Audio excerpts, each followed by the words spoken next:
Anno fans, I have some great news for you. I've had an absolutely fantastic experience playing the full game of Anno 117 Pax Romana, and think it's a very worthy addition to the Anno franchise. My name is Van Bradley, and today I'm going to take you through the best and the worst of my experience inside of the full game of Anno 117 Pax Romana, in the hopes that by the end this video can act as a review of sorts. Whether you're someone who is still unsure about whether you want to purchase Anno 117, or you're an Anno vet who's already pre-ordered and booked the weekend off work to play, I hope this video can be helpful for you and at the very least help understand what you're diving into. I want to acknowledge at the top of this video that I was provided a game key for the full game of Anno 117 Pax Romana by Ubisoft for this review, although this video is not sponsored by them in any way and I was given no direction about the kind of review I had to make. As a content creator who makes money off the content I create who will be playing Anno 117, I do have an inherent interest in this game doing well. And finally, I'm just a huge fan of the Anno franchise over all of the games. I've put in thousands and thousands of hours, so I'm just predisposed to be very excited and feel very positively towards Anno 117. With all those disclaimers out of the way, I think this is a fantastic game overall, so let's dive deep into Anno 117 Pax Romana. As a city-building game that cares a lot about the logistics of running an empire, this is where Anno 117 excels. If you are someone who is returning to the Anno franchise from Anno 1800, a lot of the mechanics of this game will feel familiar, yet completely new, refreshed, revitalized, and exciting. If you're someone who's brand new to the Anno franchise, though, and the logistics of running an empire seem very daunting to you, I think Anno 117 does a great job of starting you off small and slowly unlocking new aspects of the game and new things to understand as you play along. While there's no way I could get into each and every city building mechanic as a whole in this video, I just want to say that overall Anno 117 provides a city building and logistics managing experience that feels great for the Anno franchise, but also feels strategically deep, and one that I just really enjoyed interacting with at every step. There's going to be a lot of bests and not a ton of worsts in this video, but the next best thing I love about Anno 117 are its two regions, Latium and Albion. Latium has its large, lush islands and all the pomp and circumstance you'd expect of the Roman Empire, while Albion has these smaller islands, horrid weather, and vast marshlands you'd expect of the area that would later become Great Britain. Anno 117, though, does a great job of making these regions both feel very distinct. I loved playing around in Latium, I loved playing around in Albion. Every time I switched between the two, I felt like I was going to a different world, but that was still interconnected with my entire empire. From the population tiers to the production chains to the kind of things you can accomplish in each region, from the way the regions connect if you decide to trade between them, I found the way Anno 117 Pax Romana approached the gameplay elements of having these two regions and making them both feel interesting to play very, very well done. Even something as small as the way the pirate AI kind of interacts with each region I found much more immersive than in previous Anno games. In Latium, the pirates are going to build a huge navy and have a huge focus on their ships and wreaking havoc on your trade routes. In Albion, though, they're way less focused on having a large navy. They don't really cause much havoc on the water, but they have a huge physical military presence, and taking over that island means you're going to have to build a large military. And while it's not the top or the most important distinction between these two regions, it's a really great example of how Ubisoft has gone in and made each region feel very unique. One of the most important things in an Anno game is that internal satisfaction you get as you're building up your empire. Every time you place a building or a large structure, or you zoom out and look over the lands you have created, feeling good about that process is important. Anno 117 does a really great job in this regard. Every time I plan out a city, every time I place a new residence, every time I upgrade a building, every time I kind of put together a new production chain, or I build one of the larger structures or monuments, I always feel really good about having had to plan that.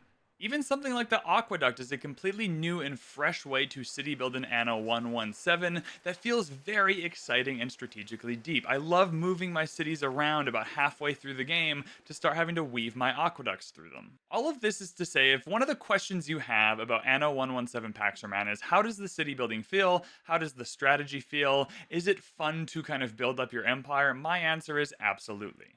It wouldn't be a best or worst video though if we didn't alternate between best and worst until I'm out of worst, of course, so let's go into the thing that bothered me the most about Anno 117. Now, unsurprisingly, if you have watched any of the preview coverage of Anno 117 from literally anybody, I am not the biggest fan of the new UI compared to Anno 1800. I've opened up an Anno 117 save game, so let's talk about the UI and user experience. Firstly, the user interface itself is fine. I completely get what they're going for.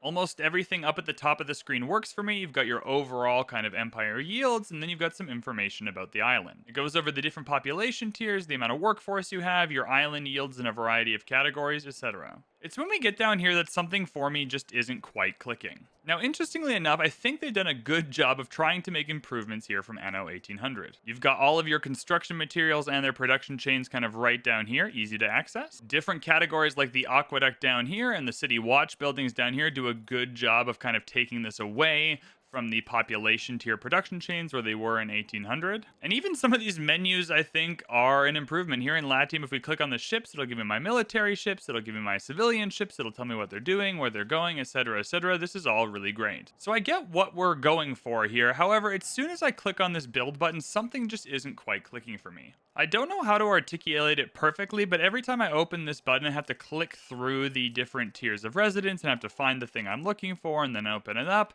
It just feels like something isn't quite working. Again, I get what they're going for. All of your production chains are kind of grouped by the kind of population tier they represent and where they're needed. You have a construction menu here that has your non-population tier specific buildings. So you have your aqueduct stuff, your harbor buildings, your military buildings. All of this should feel like an improvement. This is a little bit of a better kind of UI design. There's just something about actually clicking through it, though, and the amount of times you have to click through it that doesn't quite work for me. A user interface and a user experience needs to be completely intuitive at the high end, and it's just not quite getting there for me. The good news is everything about their design choices feels like it makes sense and could be an improvement, and I can't help but feel like they've designed it this way a little bit just so it can be used on a controller better and not specifically for PC players. So overall, the user interface and user experience is not bad by any means, and everything logically makes sense when you start to think about how they went about putting this together. It's just something that as I click through everything, it's just not quite working for me to get where I need to go all the time. All right, back to best though, let's talk about the population tiers themselves and their production chains and meeting their needs. The population tiers themselves are all really exciting to build. You're going to start here with a Libertas residence, and you're going to make your way all the way up to patricians in Latium. Like most Anno games, your Libertas residences kind of start with pretty basic needs. They only need one need in each of 3 categories fulfilled. You can still choose to fulfill both for the benefits, but they only need one in each of 3 categories. All the way up at patricians though, and oh my goodness, look at what we have here. They have so many different things to fill out these needs, and there's 1, 2, 3, 4, 5, 6 different categories instead of 3. What's great about this is this exact system, that there's so many different ways to meet the needs of your population, and you don't need to have absolutely everything.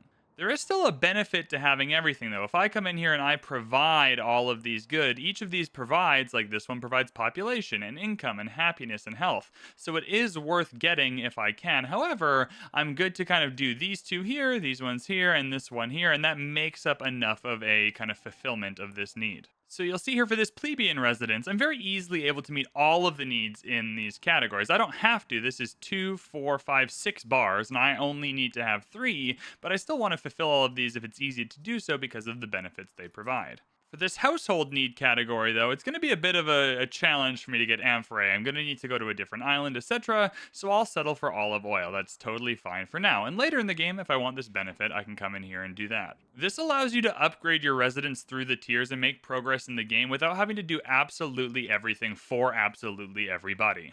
It also allows you to specialize your islands a little bit easier. If we come to Pons Fantabulous, my first priority was getting a high enough population and enough residences that I could start some military production chain. I'm not trying to milk absolutely everything out of everybody here, so you'll see I haven't even met all of the needs of these populations. It would still be good for my empire if I got olive oil or I got amphorae and I increased what's happening here, but I've been able to do enough and upgrade through the populations without getting absolutely everything on this island. It's a good gameplay mix when both strategies are valid. Get absolutely everything for the maximum benefit, or get just enough to kind of progress to the next tier, but that means they're going to be reduced population, reduced yields, they're going to be far from the maximum you could have gotten. What's great about it too is there's always a pathway to the next tier without having to ship anything from region to region. Again, it's still worth doing so, but you'll see on our Gussie here, my main island, I am not providing the cheese need because I would have to bring them in from Albion. It's still worth doing if I can. Population, income, prestige, these are great things to have,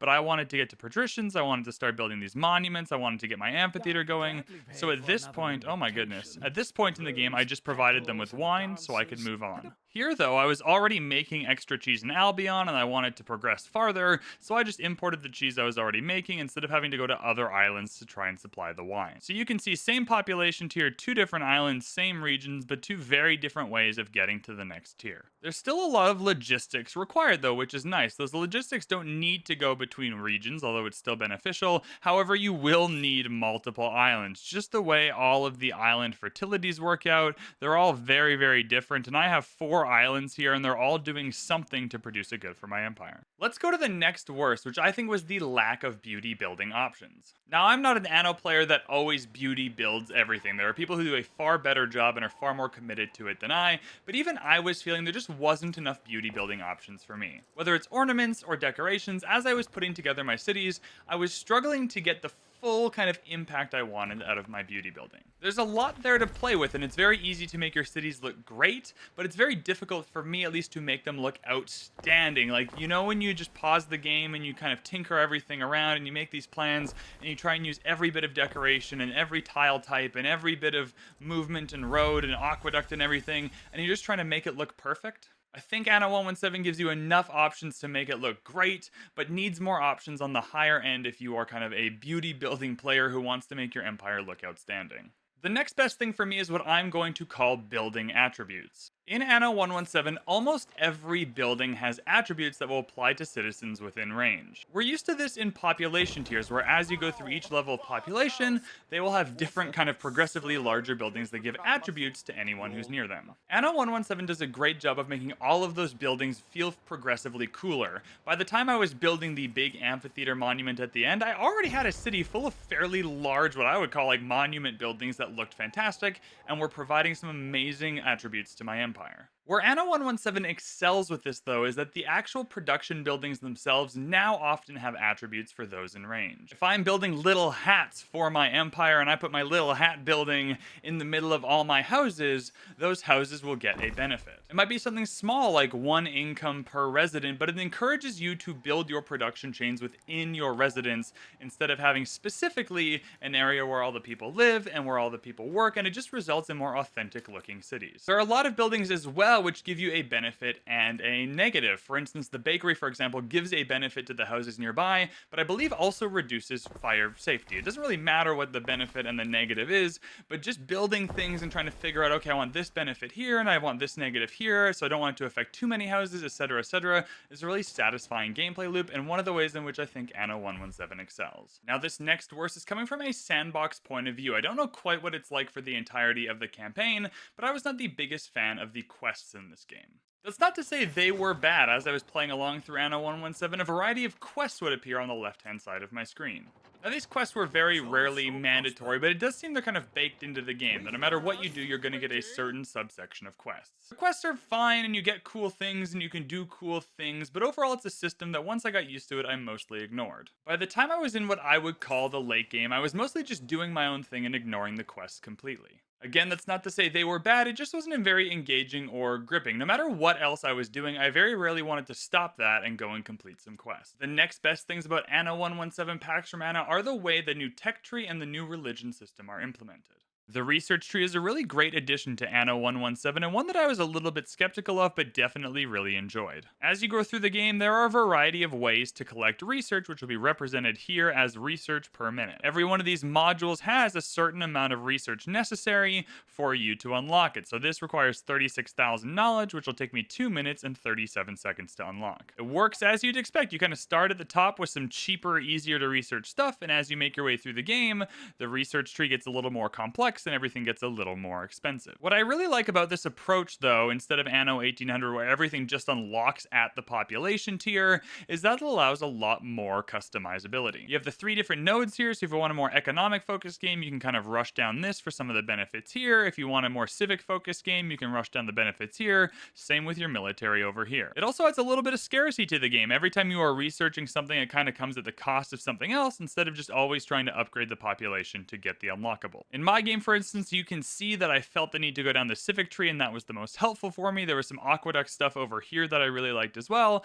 and I'm circling back on my military a little bit later. In any case, the research tree has a great sense of progression throughout the game and lets you choose how you want to progress. The scaling also felt really great. Yes, things get more expensive as you go along, but if you're kind of playing the game and growing your empire, you're going to be getting more research as you go along as well, so it never feels like you're at a blockade. I never got to the point where I was like, oh my god, I just simply can't progress because the next things are so expensive, it's just annoying. The progression just feels really natural and gives you more options over the course of your experience in Anno 117. The religion system is really great as well. In Anno 117, you will have a belief mechanic where all of your islands will acquire belief, kind of like how you acquired research for the tech tree. Each island can individually select a different deity to worship. Each deity provides a variety of benefits, and I really love this. First, it'll increase the production of a certain production chain or certain items in the game. You see, as I scroll through, if I choose Neptune, you have more ocean-focused production chains being boosted. If I choose Mars, you have more military production chains being boosted. The amount they get boosted on your island is based on your kind of devotion. The more you are collecting on that island in terms of belief, the farther you'll get along here.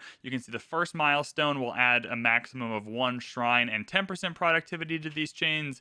If you make it closer to the end, it'll add another shrine with 90% productivity, and there's a lot of stops along the way. There is also an overall benefit. If I choose Ceres, for example, all residences provide additional population. These milestones are at the bottom. If I make it to here, I'll get 1 additional population per residence. Here is 2, here is 3, etc. I have 2 Ceres islands going. Argosy is my main island, and you can see I'm making my way through here at this point in the save, and I've gained 3 residents, or 3 population for each resident, and I'm getting quite a bit of production, plus 70% for these production chains. I've started to move all of my military production to Pons Fantabulous, though, and you can see that I've chosen Mars for that island because I want that military production chain there. I also want, if I'm going to be building a large military, to have reduced money upkeep, higher morale, and these are the kind of the bigger bonuses down here. Anyways, these effects are happening on each individual island, so it gives each island in both Latium and Albion its own identity, its own customizability. You can have islands that are really bespoke and customized for certain aspects of the gameplay. There are also global effects you might want to consider. You might not care about the local effects so much, but these global effects might be amazing for you. You can see I have enough devotion to get to the maximum global effect for Ceres, where each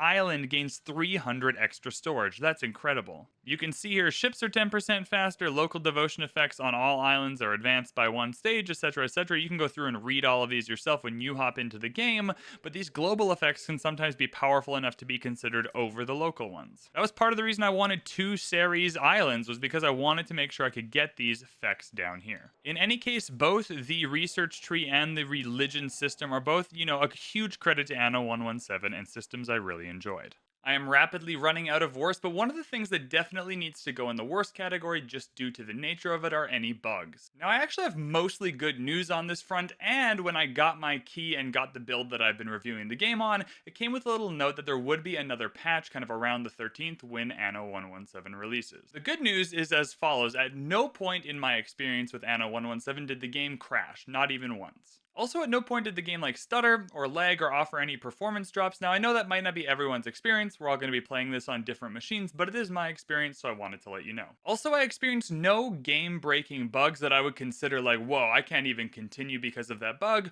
or any progression issues where there's a bug that caused me to have to stop progress on something because it was happening. I'm going to say I ran into somewhere between 7 and 10 smaller bugs, though. Absolutely nothing that impacted my experience overall. Almost all of them I was like, oh, cool, whatever, and kind of just moved on, but I do feel it's important in a review to acknowledge. The 2 that I encountered most often were around placing shrines. Every time I placed a shrine, sometimes it would kick me to a different menu, or it would build funny in the blueprint mode. There was just some wonkiness in the game around building shrines. There's also a funny bug that every time I went to place a building next to another building, it kind of just glitches out. It can't decide whether it wants to go vertically or horizontally and does this graphical glitch, and sometimes it's a little bit hard to line everything up.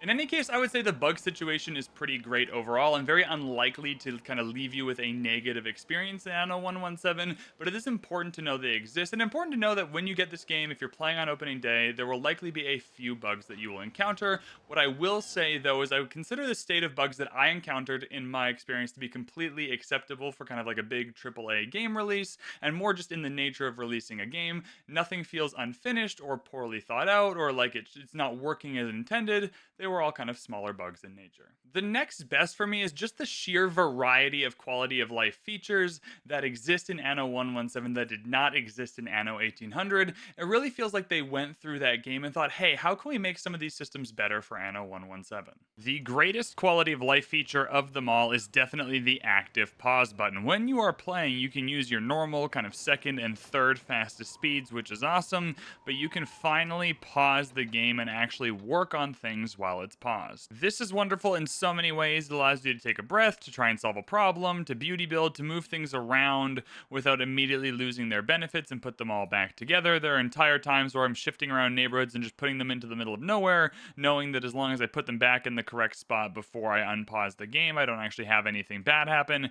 Everything about being able to pause even making a video like this, I can just pause and go through and move things around and test things out, and it's just so much better. So the active pause is far and away the best quality of life improvement of them all. With regard to quality of life features, there's a lot of little ones I think are an improvement over Anno 1800. For instance, just being able to see and have a much better idea of the types of fires that might happen, the types of emergencies, when they might happen, the frequency, and what I can do to prevent them is really amazing. Additionally, I'm at the point too where I can choose like a niche reroll for items. So I can come in here and select, oh, I might want a research item or a culture item, etc., and try a niche reroll to have a better chance of getting those items I want. There's also a lot specific to Anno 117. When I built my first ship, I found out that they take a cost like maintenance. This one takes 17 Libertus workforce, and I thought, oh, I'm gonna have to like set up my shipyard on a specific island that I want to kind of take the population from. But no, I can just come in here and I can say, hey, I want this workforce to come from Beneventum or Gathi or Pons Fantabulous. So just a small little quality of life feature that really made a difference to me. Now there are some quality of life things, even though I think mostly it goes in the best category, that do have to go in the worst category that I missed from previous Anno games. You can see here in Gathi that for my food needs, I'm importing cheese made by my smiths in Albion. So I'm taking a trade route and importing it from a different region. Unless I'm missing it, there's no easy way though for me to like figure out how long each trade route is taking. I can't find a log of those trade routes, and if it exists, it's not very easy to find, right? Because I don't know if the trade route is taking 5 minutes or 10 minutes or 15 minutes. I'm unsure about like exactly how much cheese I should be, oh my goodness, hello, how much cheese I should be bringing in to satisfy the needs of my population. When you switch regions, there's also a loading screen, which has just been, oh, I'm just so used to the snappiness of changing in Anno 1800. Having this loading screen come up is another quality of life feature I'm not sure I love. It just takes a second. It's not even that crazy, but it's something that when you're used to not having it and you're used to just the snappiness of 1800, feels like a little bit of a step backwards. I want to touch briefly on two more things here while I'm still in the game, just because they didn't like stand out to me as specifically amazing, but they're certainly not bad and you might be interested. First is the combat here. We have all of our military ships. Anno 117 makes a return to land combat as well. I found all the combat systems completely fine in both my games, not in the save I've opened, but I have taken out both kind of sets of pirates in both regions, and one of them requires like a pretty big navy down here, one of them requires like a pretty big army, and I had a lot of fun using both of them. If anything, it's just additive from 1800. If you like the naval combat, that is still there. You still got your military ships. They got scorpions. They got archers. You can kind of customize them when you build them as well, which is really fun. You can choose kind of whether you want to focus on speed or whether you want archers or whether you want scorpions or however you want to customize it. So a lot to do here. So yeah, combat didn't stand out as like my favorite, capital F favorite part of the game, but it's certainly fun. It's certainly engaging, and I certainly enjoyed playing around with it. And finally, I really like the Villa and Officium system as a replacement for the trade union system. As you increase in your prestige on your island, you will unlock more specialist slots for your villa, and so these residences nearby are going to get the benefits of all of these items. You can then build officiums around the island to kind of impact your production chains or impact other population tiers over here. You can see I've built several, so that's really fun. What I like most though are that the items are just a little more grounded. You don't have items that completely replace production chains or kind of give you bonus items for doing certain things. It was was always weird when it's like your fishery would also produce tallow for whatever reason. And so these kind of items are still great, they're still worth using, but they have more grounded benefits that I enjoyed. And finally, to avoid this video being way longer than it needs to be, the last thing I want to say about Anno 117 Pax Romana in the best category is just how well considered this game feels. This feels like a game with a purpose that has been very well thought out by the developers. Every individual aspect of the game is kind of individually quite great, but really comes together well in a sense that I enjoy interacting with almost everything in this game, but none of it kind of takes away from anything else. Every time you do something like, oh yeah, that kind of makes sense, or this mechanic makes sense, or because we're in the Roman time period, this makes sense, and every time you kind of progress to the next area of the game, it's a very logical progression. The things you're unlocking make sense, the way in which you unlock them makes sense as well. Everything just kind of feels like it fits together. I feel sometimes with art, whether it's like a movie or a TV show or a book or a video game, you can tell when the people who made it really cared and really thought about it before they put it together. And that's how Anno 117 feels. I like most of it, and there's very little I didn't like at all. However, at every point I feel like they really cared about this game. You can tell that nothing made it into the game unless it wasn't really well thought out, well integrated, well balanced, and every part of the game feels like it was designed to interact with every other part of the game. This results in an experience that is just fun, exciting, strategically deep, and you can kind of set your difficulty how you'd like it. At every opportunity, Anno 117 gave me options to play the way I wanted to, and gave me ways to tinker with it to customize my experience, and yet no matter what I chose, I got to have a fun time with it. I haven't played nearly enough to speak on the overall balance of everything, but what I will say is you can kind of just choose anything and have a good time. I wouldn't go in recommending any one playstyle to anyone. I would just say tinker around, experiment, everything I tried I enjoyed. Well, Anno 117 is not perfect. It is pretty damn good, and I don't have a lot of bad things to say, and I genuinely did really freaking enjoy my experience. Now, whether you decide to purchase the game or play the game or take the weekend off work or wherever you at, that is up to you. I can't make these purchasing decisions for you. However, what I can say is I've not regretted a single second I spent in Anno 117, and I'm very excited to go back and spend another 60, 70, 80 hours exploring the game. That'll be mostly it for this review, and I want to say something at the end. This game is complex. I didn't touch on nearly everything, just the things I liked the most, that kind of graded against me the most, and the things I thought were most important to include. This is a review of my overall experience, not like a detailed nitpick of every single kind of interaction and game mechanic in Anno 117. I'm sure this will come in time when everyone posts their Let's Plays and their live streams and we really get into the weeds of Anno 117, but I hope you found this video helpful. If you did, I hope you'll hit the like button or hit the subscribe button or leave a comment down below, and stick around on the Van Bradley YouTube channel for our Anno 117 journey. My name is Van Bradley. Thank you so much for watching this Anno 117 Pax Romana review video. I hope to see you in Latium or Albion shortly. Thank you so much for watching, and we will see you in the next one.